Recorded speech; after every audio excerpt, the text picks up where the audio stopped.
you go. Hey everyone, this is Chris Kies for Premier Guitar. Today I'm at Ascend Amphitheater in downtown Nashville, and I'm joined by Sir Chops-a-Lot, Mr. Carlos O'Connell of Fontaines D.C. How you doing, sir? Yeah, good, man. Yeah. Thank you for joining us on night 2 of your guys' residency here with Arctic Monkeys. I'm sure night 1 was a blast.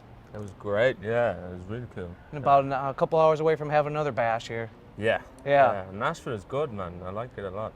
Good, good. Hopefully you didn't get too drunk or do anything too debaucherous on Broadway over there. Nothing too silly, no. Okay, nothing good. Too silly. Keep the silly to the Broadway girls and the what do we call them? The bridezillas. People come here for bachelorette parties. But enough about those folks, as fine as they are. We're here to talk guitars, and this red machine has noted in our magazine interview we did with you last year where it was bought online, Yep. rarely known about, sort of, but then to your amazement, it wasn't a full-size guitar. Yeah, exactly. So how did that unfold? I started with the first album I recorded.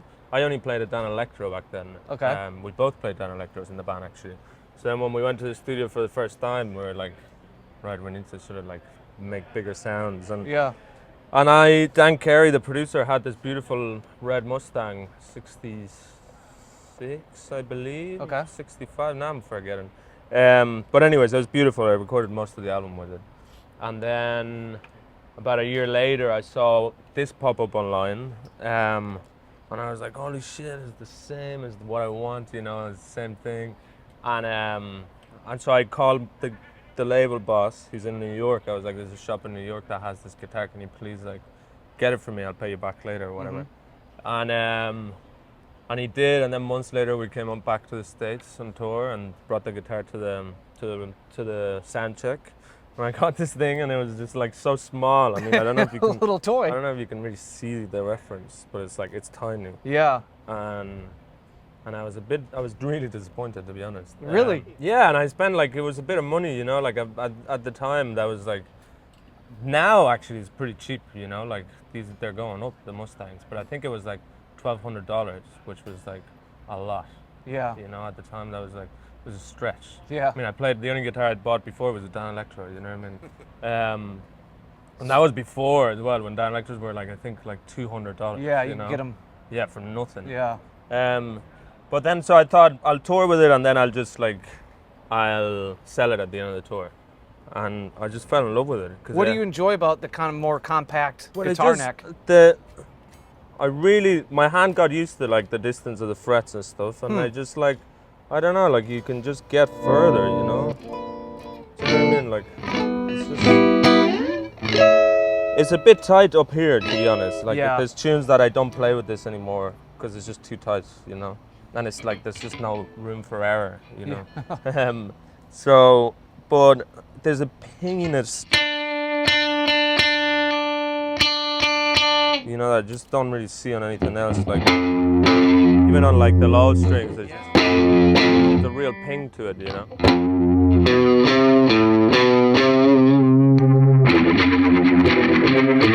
So it just has that high end that is beautiful. And then when you got like the out of phase, it goes even a bit crazier, you know? Like that's why I love the Mustang as well, just having that option of putting them out of phase. Do you use the out of phase? I use it in one tune. I've used it in the studio quite a lot, but in live I use it on this tune called Televised Mind. And it's got this pedal, the Cosmic Tremolo, that this guy Moose made for me in Dublin. And it's just sort of, I asked them to make one of those because I was really into Spaceman 3 at the time, and they had that Vox Tremolo, you know, that's like really sort of like square.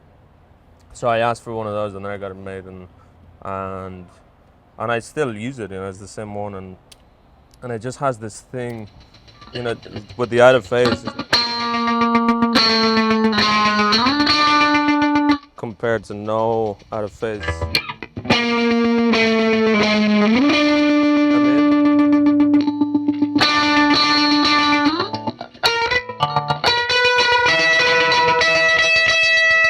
Like it's a lot really, more of a dagger. Yeah, it just like goes in.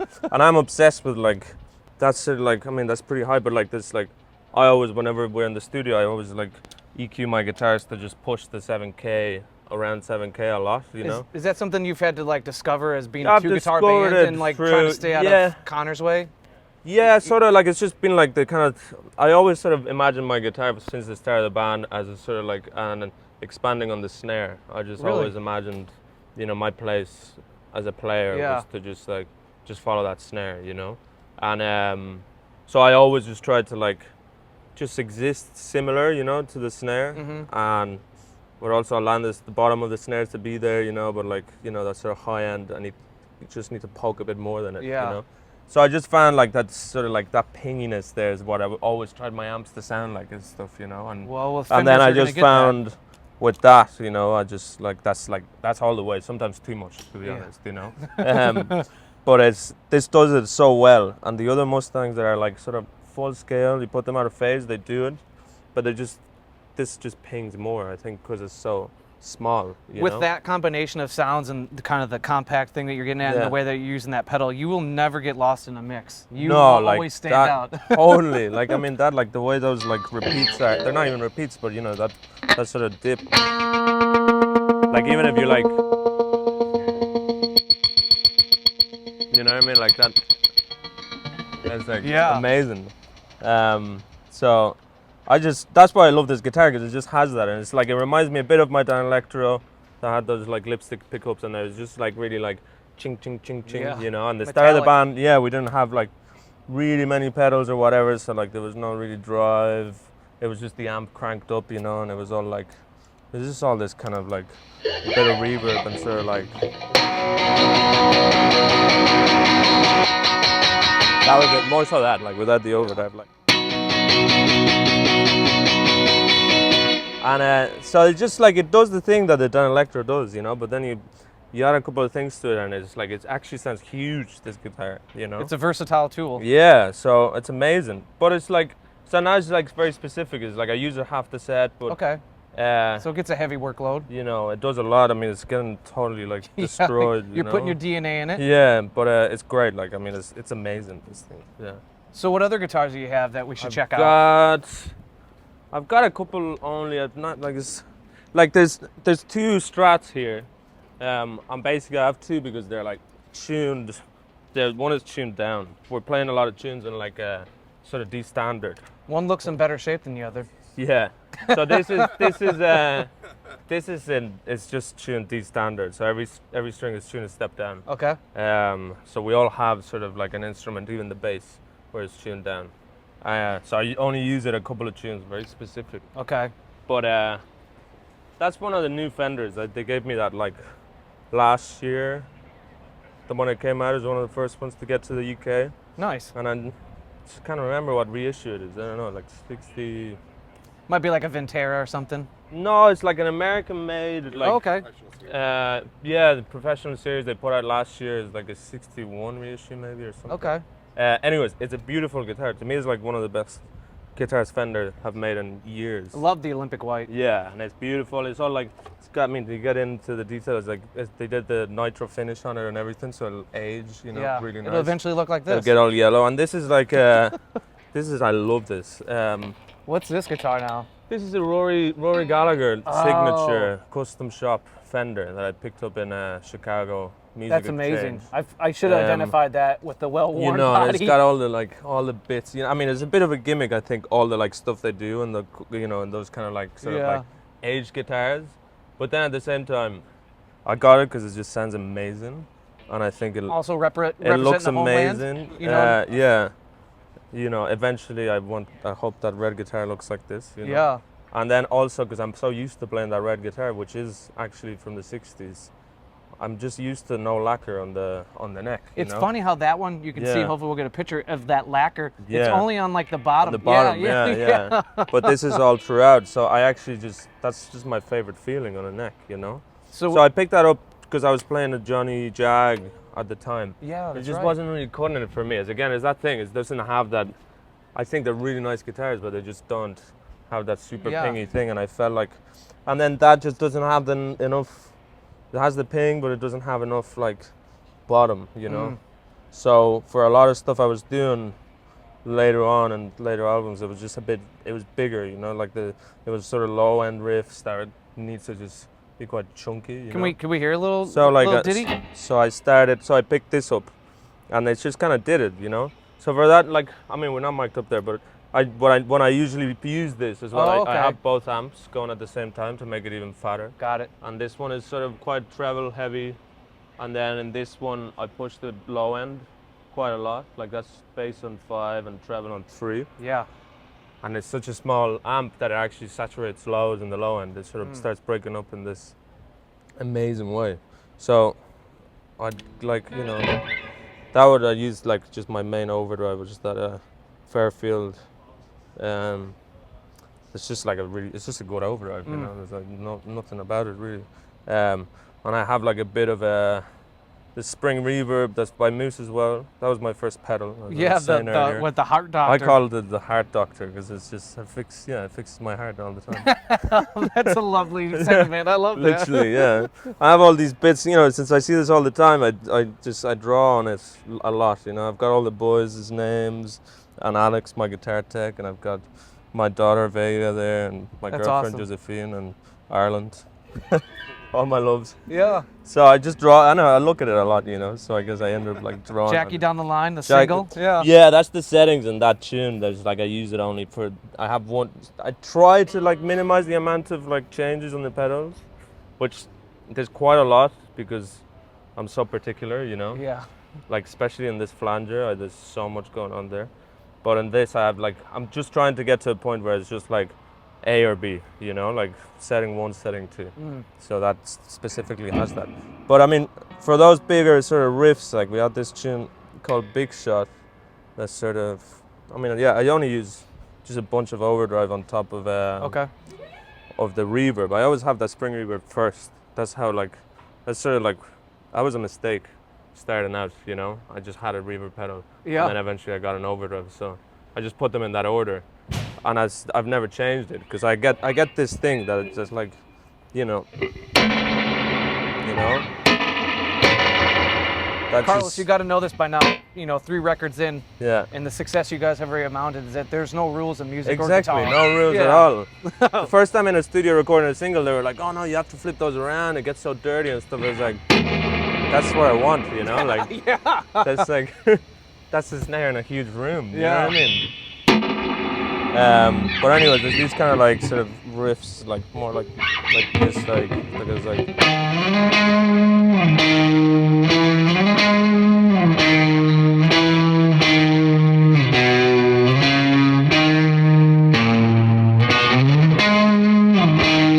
You know, they're just like big lines, one string. Yeah. You need them to like take over so much space, you know. So I feel like on that it's too small, you know. And it's Yeah. not just about poking through the mix. It's about filling so much space. Yeah. Because the arrangement is sort of all around the riff like that, you know. So that's why I have like both amps. We don't have it mic'd up, but it I just certainly does- could hear yeah, it. you can hear I that. could feel when it, you click yeah. that in, it's like. Then you get the whole spectrum. And it's amazing, you know. And then with this thing, I can just go from the big overdrive to sort of like, you know, more subtle sort of thing for the verses when I'm not doing the big riffs, you know. And just go to that clone. It's like.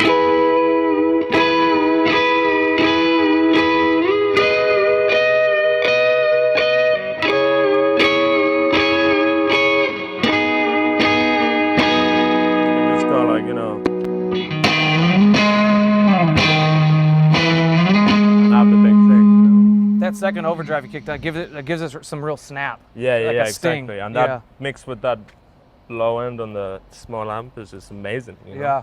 Yeah. So this is my main guitar it's a combination of that Mustang Okay. and this, Okay. you know. And then that's really similar to this, in fairness. For the D songs. Yeah, and they did a really good job of that. You know, I love that guitar. Now it's just become the guitar I use on that tune, so I don't use it half as much. Now, But- what about that Martin that's peeking over there? Yeah, and the Martin is 12 string. We started getting into this on the last album, just this 12 string thing. Yeah. And again, it's like, I think, you know, I don't know, I just can't stop thinking about the guitar as a sort of like a part of the drum kit. You know, I don't think it should exist on its own in a song. I think it needs to like sort of be backed up by something, you know. So it's either like you're following the vocals or you're following the Yeah. drums, you know. Like I think you could do without guitars in a lot of songs, you know what I mean? You can't do without vocals or drums It's and kind of like bass. It's kind in of my like, opinion, you know. well, it's kind of taking like the instrument back to being an accompaniment of a bigger, like a big band. Exactly. Yeah. It's all a part of each other, you Yeah. know. So I found these guitars. Maybe we just move this. Do you mind? Because I only use this on the deluxe. I'm just going to put that mic on. Look at on that. this. He's teching for himself, folks. So that goes, The sound guy's gonna love that. What is it? Yeah, so I use the deluxe for that, and it's just literally just a little bit of gain through the MXR micro amp, which everyone seems to have here. Like, Yeah. you look at the Monkeys rig, and there's one of those on every board, you know. So it just shows they're an amazing pedal. They just kick through the amp, you know, make them just make every amp sound a little bit better, and a bit of reverb, and it's just like.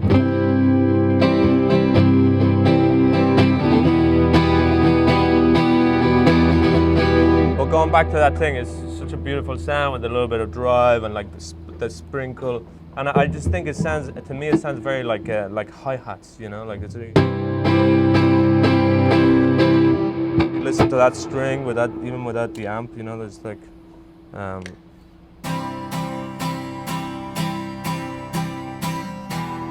You know, so to me that just sits in with the hi-hat in such a beautiful way, you know. And I don't see space for like a 6-string acoustic on our tracks, you know. I just don't see it, but I do want that kind of sort of organic quality, you know. Why not go with an electric 12 like a Rick or even a Dano? To be honest, I've never tried them. Oh, okay. Like simply like when we were doing the pre-production for the album and we started using the 12 strings, we were using a cheap Fender 12 string that they sent to us. Yeah. And then we needed something better for the studio, and I remembered that I'd met Richard Hawley. You know Richard Hawley? Yes, yeah. I mean, absolutely incredible guitar player as well. I met him in Sheffield a few years before that, and he said to me, you know, anytime you need anything, you just call me. I have every guitar in the world, you know. Like, that's a cool feeling. And I was like, okay, yeah, I probably never will do that, you know. And, I don't want to bother you, Mr. Hawley. Exactly. But then a few years later, we're doing this album, and I was just like, I really need an amazing 12-string, you know. So I gave him a call, and he brought down this incredible filed guitar, 12-string that he got like custom made, little body, little parlor guitar. The 12, it was amazing. So we recorded all the 12 strings on the album with that, and then we just had to find something similar because that guitar is over 10 grand, you know. So Not we there need to. yet.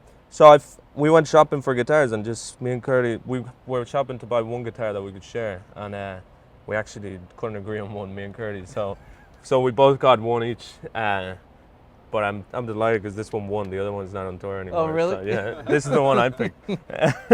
So I don't know. I think he got a Seagull guitar. I don't know. He just really liked how it was a bit like harder, I guess. Yeah. You know? Whereas this is just so like, it's just so sparkly, you know. Yeah. And it just sounded to me, I was just trying to find something similar to that little parlor, you know, foil guitar. Yeah. And this comes pretty close, and that combined with the deluxe just, and we also have like a DI, so it's like you're getting like the clean sort of like sparkle mixed with the sort of like, you know, a bit of like, you know, a bit of saturation Amp in sound. the low end, and the really nice tail of the reverb, you know. You know, it's just like.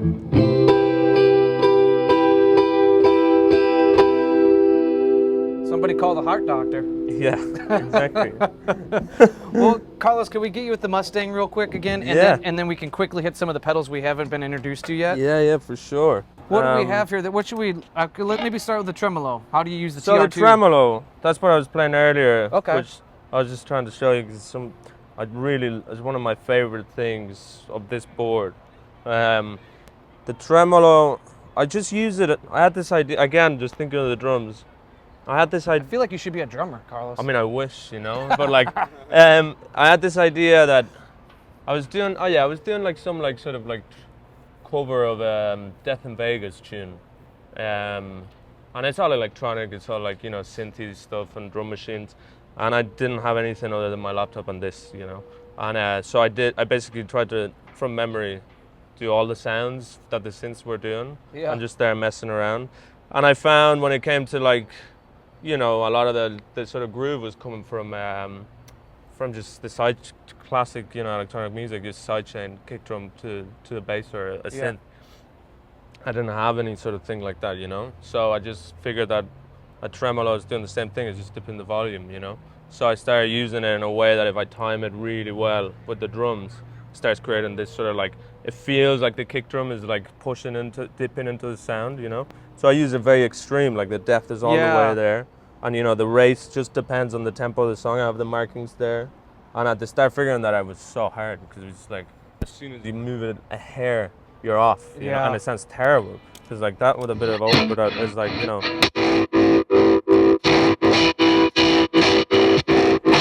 But to me, it's way cooler than sidechain because you have the option to like just measure your attack on each one. Yeah, you know? I can tell the way that you're even hitting like, it.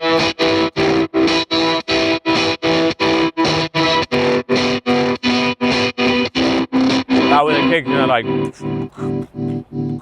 you know, and it just like slots in. That's a tune called Skinty Fia. If you listen to that, it's like, it just slots in so well. And sometimes it goes off a little, but it just makes it creates a tension there, you know, because it always comes back, you know. Yeah.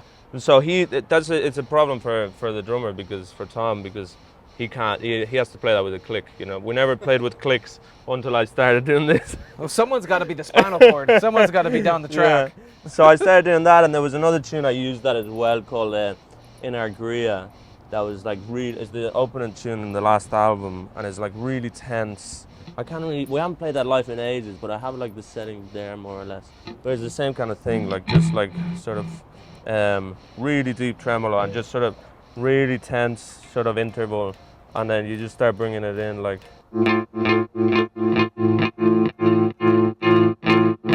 But with that one, I basically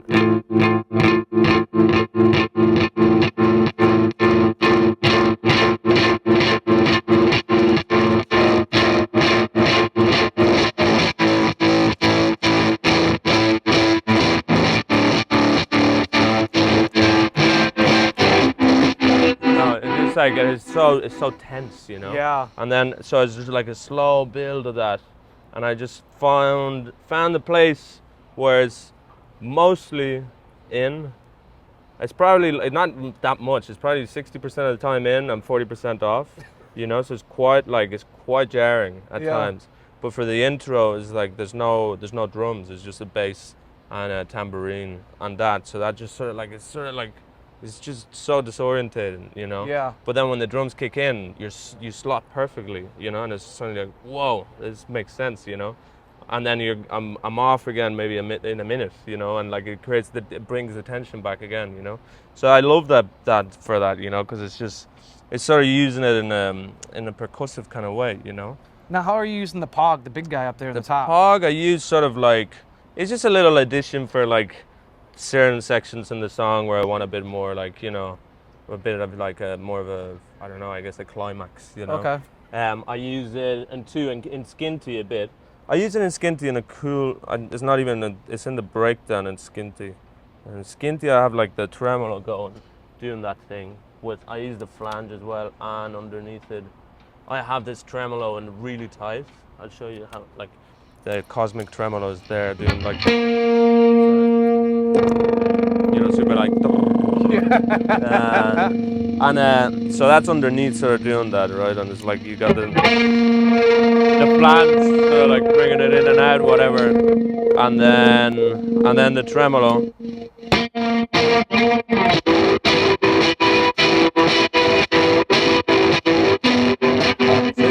Different textures, like, but then you're doing everything you can to not make your guitar sound like a guitar. Exactly, literally, because it was like this period where I was just really into like this really sort of like, you know, just heavy electronic Synth, music. You got know? drums. Yeah, anything but guitar. Like, and then so the Pog I use to make it sound even further from my guitar. Yeah. And there's this breakdown where it just sort of goes, you know, it cuts, like I've got this sort of kill switch here, so you're like that. And it cuts like that, and then the drum keeps going, and then I just click the Pog in, and I sort of lift it like.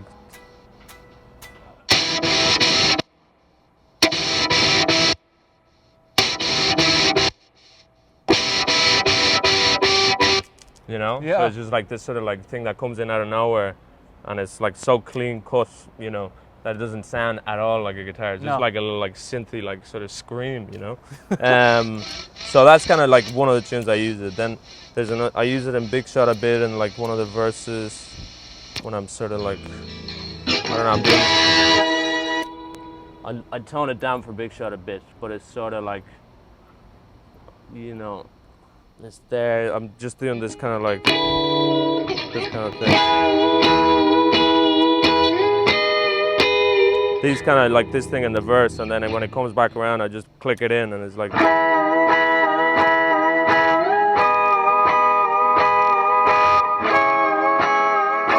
Got a very celestial kind of thing to it, so that would like the bass is quite subby in that, you know, and Curly's doing this amazing thing in the guitar in that part, and it just brings this like, you know, it's a breakdown that's like a bit, you know, it just becomes a bit celestial, you know. Yeah, which is perfect because tonight you'll be out again underneath the stars. Yeah, exactly. So that's what I use that for. It's very sort of subtle. I've got this Strymon Lex, sort of like a rotary cabinet that I only use for, and I've got that hooked up with the Centura all the time. I mean, it's in the same loop, but I only use them together for one tune with Jackie Down the Line, which kind of has this like. See, those frets are so small there. I play that with the Strat, but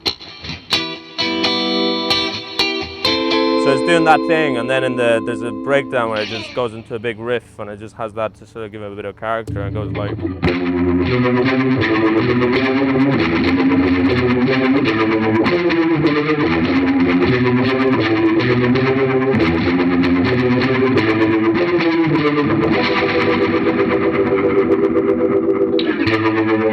You know, and everything's going in. And then I can turn it off and go back to the clean, you know. So it's a very like sort of very different sounds, you know. So I use that for just in that tune for that, you know. Nothing really that's happening so far with your guitar playing and the sounds you're creating are subtle. Everything is very direct. You know what I mean? Like in a good way, though. Yeah. It's very explicit. I use the pedals like I try to just get the. Like really squeeze them, you know what I mean? Like I'm not really interested, and I don't. It looks like a lot of pedals, I guess, but it's been a very slow build, you know. And like I started, and it was the kind of thing that I only wanted to add a new sort of flavor, tried to do, you know, limit myself to one flavor per album, pretty much, you know.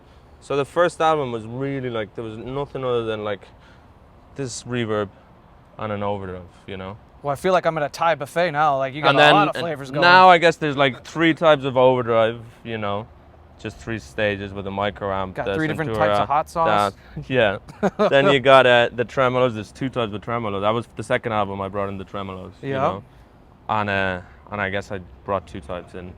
And then on the third one, really I only brought the flange. And then in the studio, you know, the kind of Lex thing was added into that to give it flavor, so now I just carry it to recreate it. And like same with the octave thing was just added in the studio to bring a section a bit further, you know.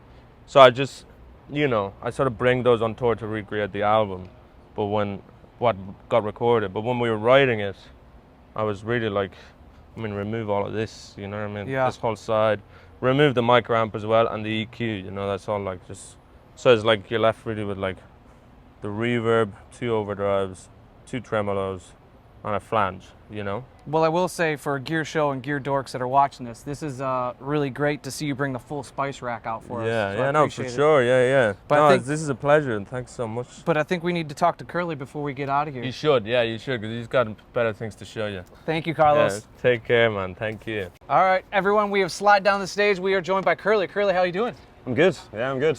Glad to be here. I'm glad to be here too. Like we were talking off camera, not to put you on the spot, but apparently you're a fan of the Rig Rundown. We're a fan of the band, so this is we're walking down a 2-way street. Oh, 100%. Yeah. No, cheers for having us. This is cool. Yeah, absolutely. And the way that you wanted to start it off is you wanted to show off the oldest guitar, or at least oldest guitar purchase. Yeah, it's my Framus archtop that I got in Berlin in 2018. Me and the lads had taken a bit of a break from the band. Okay. To go see some of the world, and I went to Berlin, and I just bought it. I got some tax back from the Irish government as well.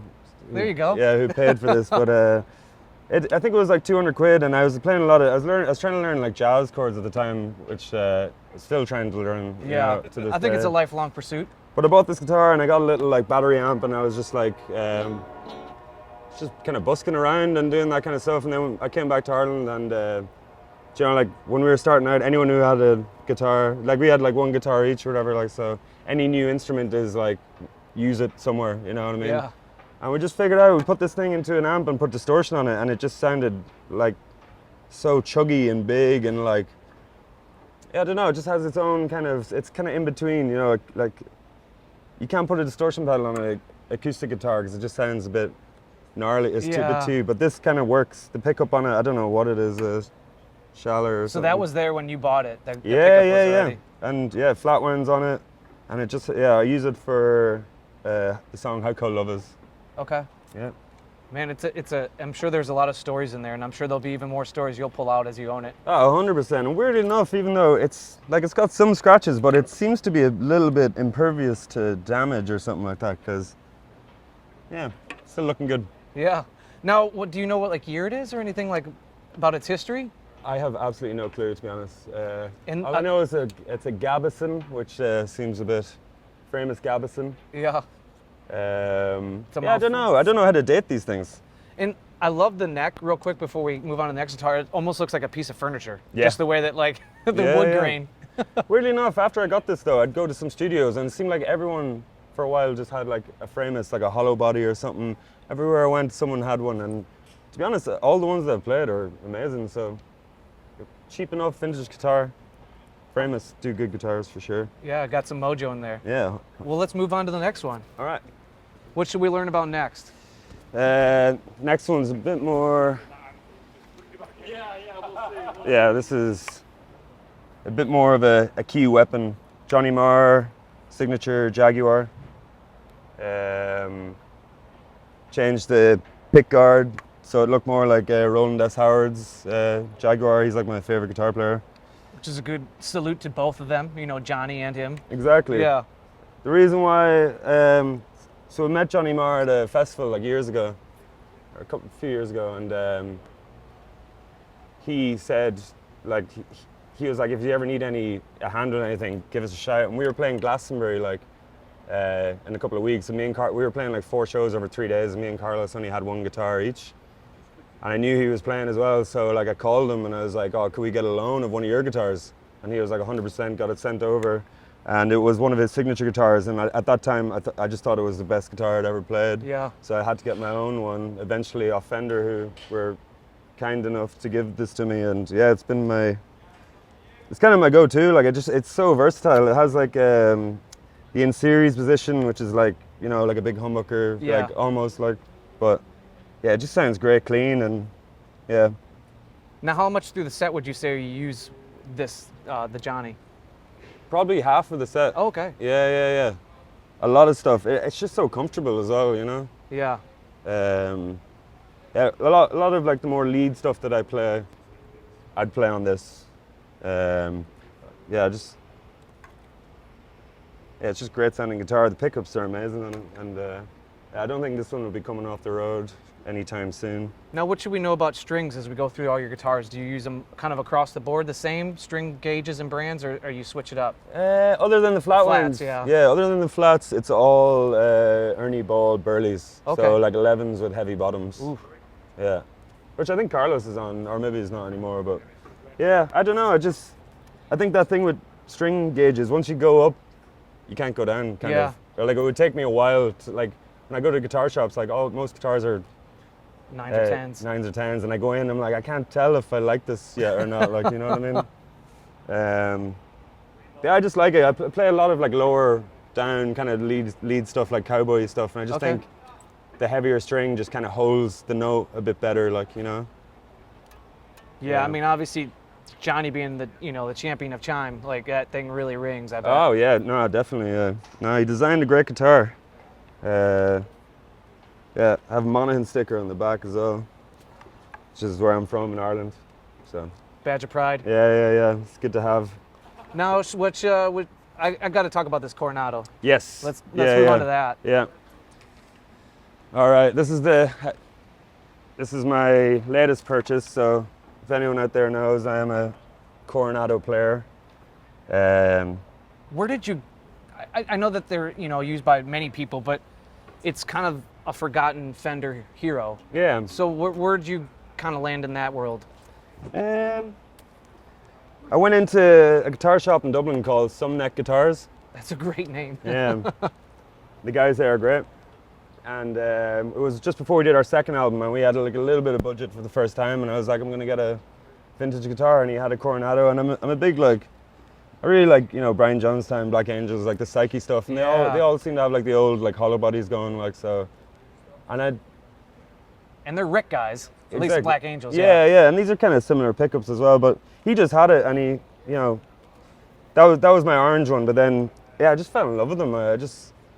For that kind of like vintage Psyche kind of sound, I just think it's perfect. And I've been playing them for so long now that they just feel so familiar. And I bought this one not too long before we went on tour off a guy in where was it, in Stoke or something like that in England. He had it up on eBay, and I just love the Wildwood concept. Yeah. Do you know?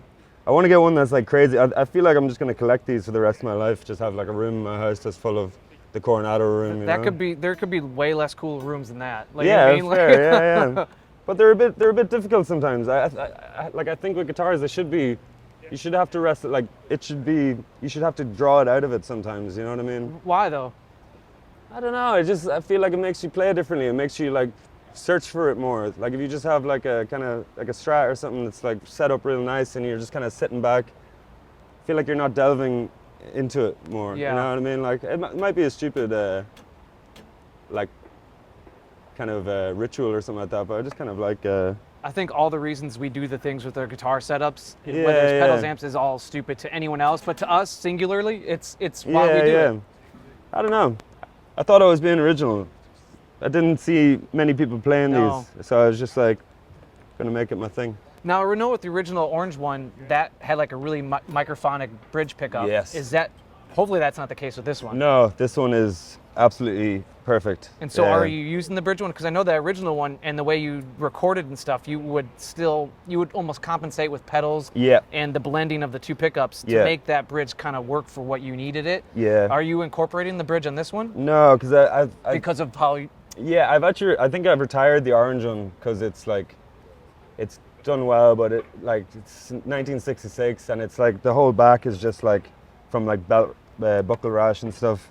I think I'm just gonna leave it at home now. Let it have a good retirement and set it off to pasture. yeah, pretty much like. And these pickups are perfectly balanced. So like I've actually like the EQ on my amp and like even on the pedals, I can now flatten everything and just use it instead of I was just compensating for that Coronado and then everything else would have to like work around what the Coronado needed. So now everything's just way more flat, which is nicer as well like that, you know what I mean? Like you kind of know where you stand. It's kind of mental like tuning your whole rig just to one guitar. And especially if you change guitars, then it's a whole other Exactly. thing. So then you have to have all the distortion pedals that are EQ'd different way, but that's all gone now. It's a simpler life. Nice. Yeah. Well, I think the last guitar we got here is another, looks to be either a semi or a fully hollow. It's fully, this is fully hollow. This is an Eastman that I have named Clint. Clint Eastman. I love it. And I got this in Manchester, and I was getting really into Elliott Smith, his electric stuff, and he was playing like a Gibson ES330. Yeah. And I was just like, it would take out of my Coronado money to buy a Gibson ES330, you know. So I love that. I found that it was like this came up on YouTube. Someone playing this, being like, "Oh, this is a really good value for money guitar." Uh-huh. And then it was honestly like the next guitar shop I went into, it was just sitting there, and I picked it up and I played it, and I was like, "God, this thing plays amazing! Like it's so easy to play. It has got Lawler P90s in it. Like first time having a Bigsby is really nice, and it just works." And I felt like being in Manchester, you know, like a red hollow body. Yeah. Just kind There's of a made certain guy that plays those. exactly, Yeah. yeah. So it just kind of made sense. It just kind of felt right, you know, and yeah. It's funny how we can talk ourselves into a guitar purchase. Oh, 100%. You know what I mean? Like The weather. justification. The weather. You know what I mean?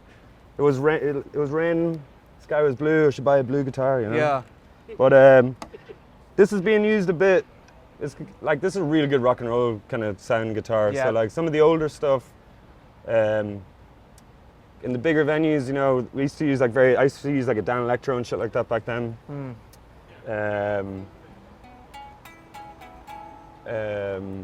But yeah, I'm gonna use this more in the next album because it kind of missed being on our last album, but it just gets used for It feels left out, I bet. Yeah, it needs its own song, you know. Yeah. But definitely like sitting on the couch playing guitar, this is kind of the one to go to. It's just really easy to kind of get around, short scale on it. It's just, yeah. Nice.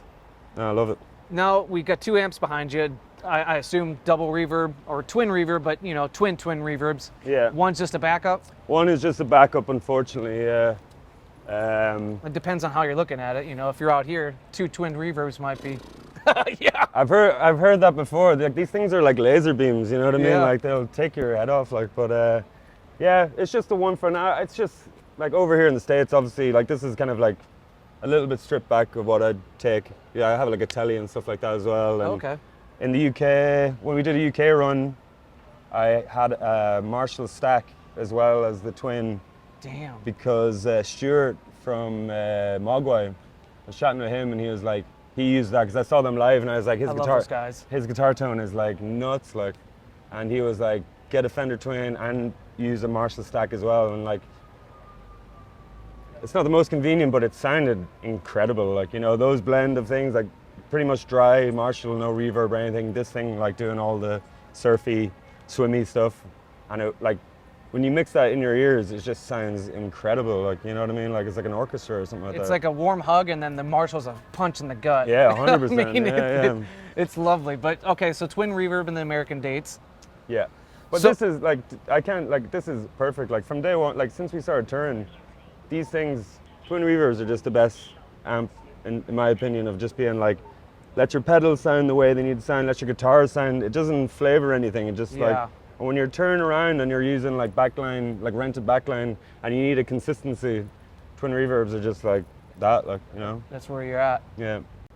All right, Curly, this is my favorite part of the video, pedalboard time. Nice. Talk to me about what you got going on here. You got 2 different little substations. What should we know? Let's start with the mini guy. What's going on there? Okay, this is a new addition. It's You ran out of real estate, so, you know. yeah, kind of. I didn't want to commit to it fully as well, you know. Okay. It's kind of an experiment. So Fair. I got the hors d'oeuvres from Fairfield Circuitry, which is like, it just kind of creates like a line selector, like a separate loop. Oh, okay. So it's just like you can create a loop. So that's what the loop right now is, this life pedal and a flanger. And it's just like, you know, when you record like kind of heavier, like kind of shoegazy guitars, you always want the dry to define like the madness, you know what I mean? And like when I was thinking I'd love to have that live, that kind of sound. So that's why it's pretty much just adding a dry, like my dry being this pedal board. Okay. And then the wet being like this fuzz and a flanger, and like I'm gonna swap these out. Yeah, it's very just like an experimental thing, just to see what kind of different textures you can get. All right, Curly, before we hear these 2 together, because I got to hear that combination, I Yeah. don't want to be a presumptuous prick, but I do have to out myself in the fact that I did not think I would see an Earthquaker Sun O pedal on your pedal board like this. Yeah. So how did you come across that? Our producer Dan Carey had one in the studio. Okay. And it was like an overdub, like a go-to overdub of like, let's turn everything up to 11 and make it sound mental type pedal. And I think it was actually, I inherited this from Carlos because Really? yeah, because he needed it for a song that we haven't played in a while called Living in America. Oh. Like he was like playing like a real fuzzy part, so he got that. And then yeah, when I was designing, or when I was going to start this separate loop kind of thing, I just needed a fuzz. Went through the like band drawer, and that was there, and I was like, perfect. This Boom. is the craziest sounding thing there is, like, really. So can we hear that fuzz in the flange? Yeah, yeah. So you see, you can have like you can hear the fuzz kind of coming through, but you still have the clean kind of like.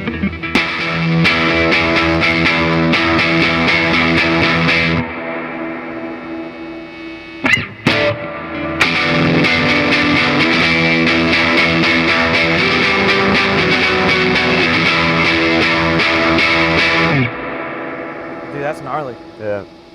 So yeah, it's all very experimental at the moment. Just like the flange is kicking up. What is it, right second?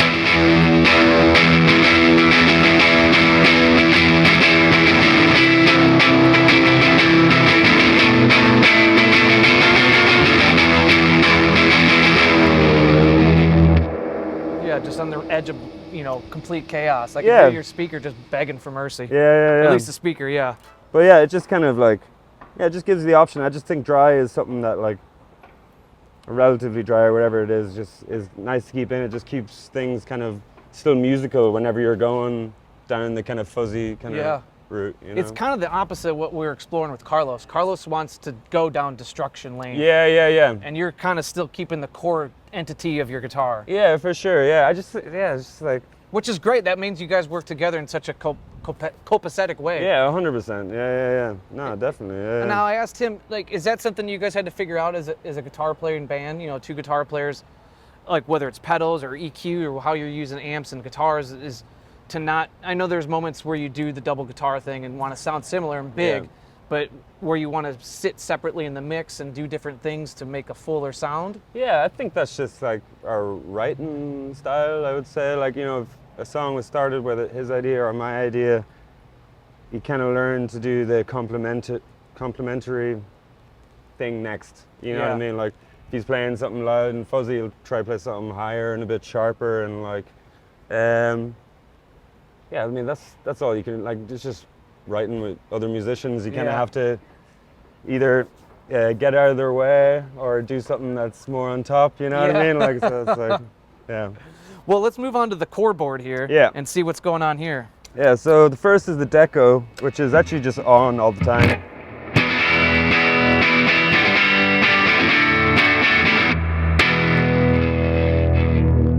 Yeah, it just drives the twin really nice, and it's just like, I think I've seen more people use them now. I think like the transparency or whatever on it is like incredible. Like, there's no it's just really is just driving the amp just that little bit more, like, And it kind of gives just a little warmth that that they're going through with the tape sound. Yeah, it sounds great. Yeah. And now, how are you using the Sunset? The Sunset is the kind of bigger. Well, this is actually on the treble. Okay. Which I just think. Let me see. I'll just grab this.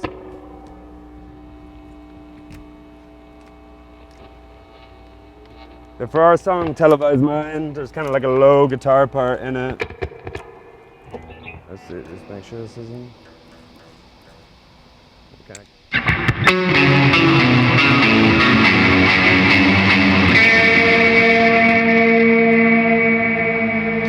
Yeah, that Sunset's great. Yeah, it just adds a little bit extra onto the deco, because I still want it to be quite clean, so it's not a distortion. It's just, sometimes a bit of treble is like a punch in the ears as well, like, you know what I mean? Like, so that's, and then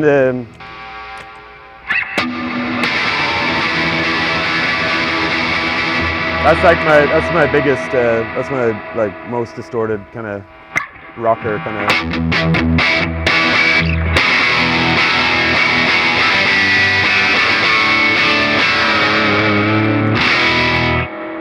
I love that. Those pickups sound great. Yeah, no, they really are. Yeah. They have a unique bark to them. Yeah, you know what I mean? Definitely. Yeah.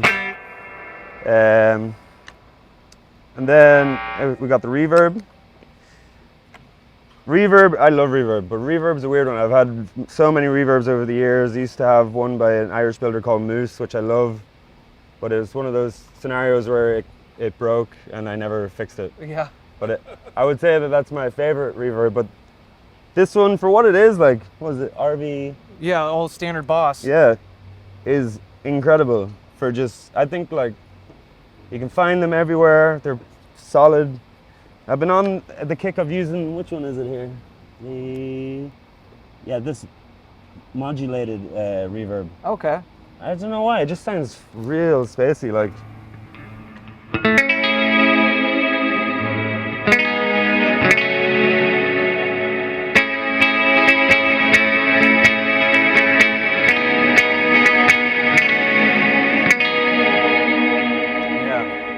Sparkle shimmer. Yeah. That's just taste right now. It's usually just any spring reverb.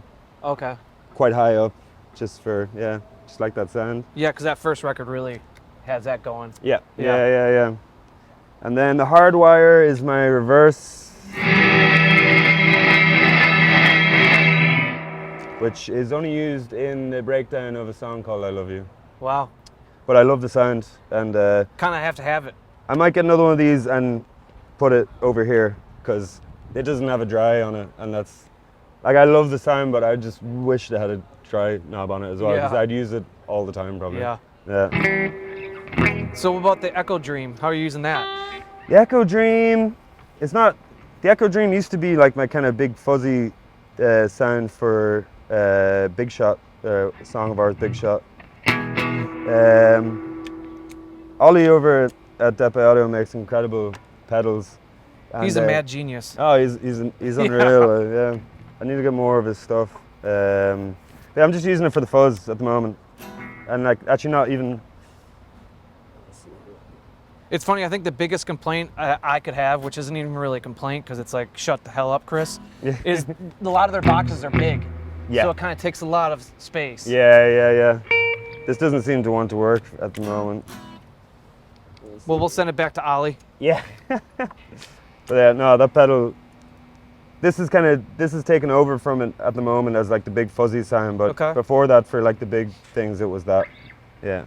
And what's the Ibanez next to it? How are you using that? That's a delay part in our song Nabokov. So it's just set. Let's see, turn the reverb off. So then it's just like in one of the drum breaks, it's just kind of like a.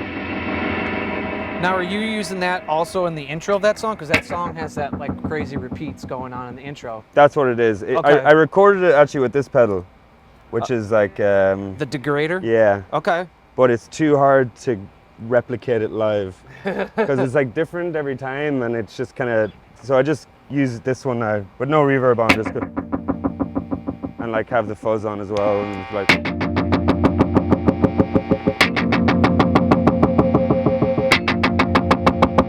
Yeah, so that's just set for that song. Yeah, I really wish I could use the echo degrader, but it's like it has like this hold function, and it's like that's like going on a high wire without a net. Yeah, you know what I mean, on stage. I really tried to be able to do it, but it was just a studio thing. As I turn this one off, it was just like.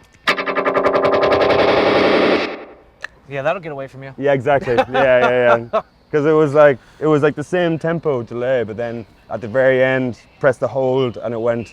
But then I'm trying to play as well. I'm just like, nah. What's the one here we kind of skipped over when we went to the degrader? Is this green tank thing? Yeah, it's a tremolo. It's okay. What's it called again? The Chain Home. Chain Home. I can't remember the company for this again. I'll get it to you, but it's. The tremolo, it's like really percussive. It's like a. Oh, this song.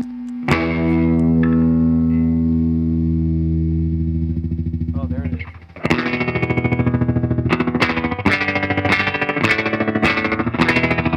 is. So I use it in a song in Big Shot going.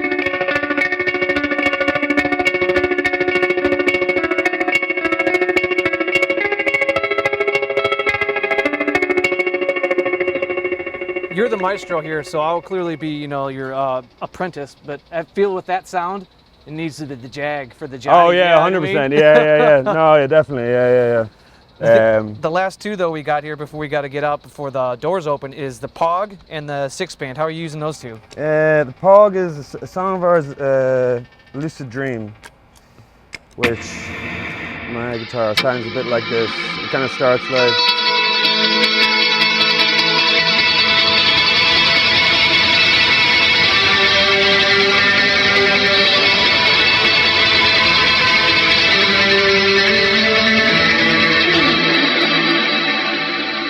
Just an octave up, and yeah, I used to have the big one, like the yeah. And then I just realized I was just using the octave up, so I just got the small one. But I kind of want it for that song. Kind of wanted like a War of the Worlds, like aliens are coming kind of sound, and that's what I landed on. My question for you though: are they friendly or are they hostile? They're friendly when you get to know them. Okay. After a pint or two, they're not too bad, eh? And what about the 6-band EQ? The 6-band EQ is I mean, I think I use it in a song that we're not playing at the moment, so I'm not sure if this will be in the. Yeah, it was kind of. I use it in a. It's actually not set up the way it's supposed to be right now, but I use it in a bit of skinty fia where in the studio I rolled off the tone, and I didn't want to do that live anymore, so I just got a 6-band EQ to just like do what like rolling off the tone on a Cheat code. Cheat code, yeah. I feel like once you start taking your hands away, people are so good at it. They're just like the controls are a bit far away here as well to be doing that kind of stuff. Like so, yeah, just have it at the feet. It's easier. It's better. You got a lot going on, anyways. Yeah. Yes. Well, Curly, I really appreciate your time and Carlos's time earlier. Yeah, Thank man. you so Cheers. much. No, thanks. Cheers as yeah, well. Yeah. Everyone, stay safe. Keep rocking, and come on, check these guys out.